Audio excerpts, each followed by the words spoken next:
Hey there, gang. I'm MyRadar meteorologist Matthew Cappucci in Washington, D.C. You've probably seen some big, scary weather models for next week in the Gulf of Mexico all over Twitter, Facebook, Instagram, all over social media.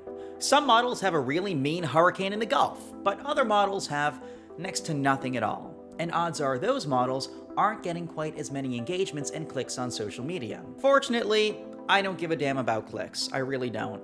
Here at MyRadar, our job is to give you timely, balanced, and accurate information. It is true that there is an area to watch in the Caribbean, and it's also true this could be a problem in the Gulf of Mexico in about the next 6 to 8 days, maybe more. Let's be transparent and break down what we know, what we don't know, and what reasonable expectations are at this time frame, still more than a week out.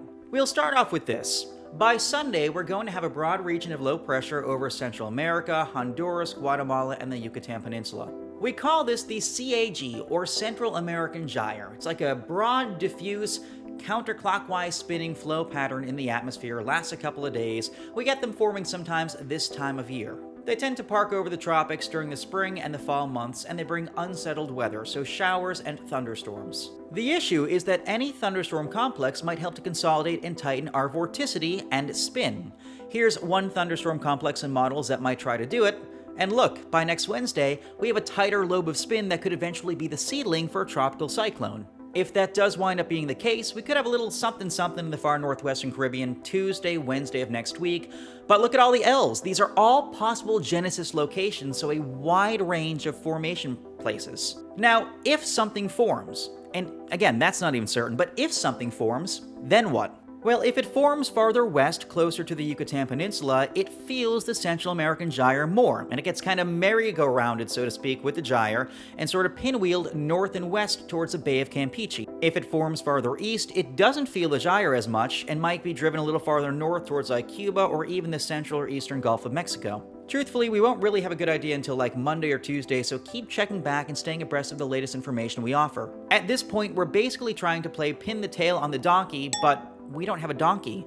There's no storm to forecast yet, and so it's tough to forecast. But one thing I'll say, water temperatures in the Caribbean, especially the Western Caribbean, are red hot. We're talking like 90 degrees Fahrenheit. That's like bath water.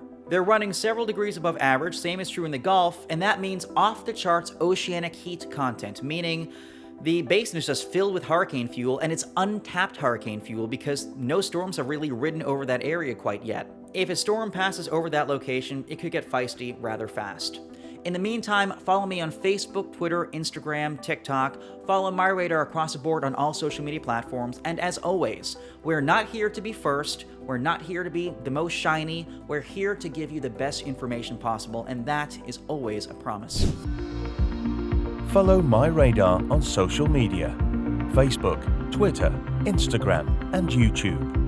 Download MyRadar on iOS, Android, Amazon Alexa, and Windows.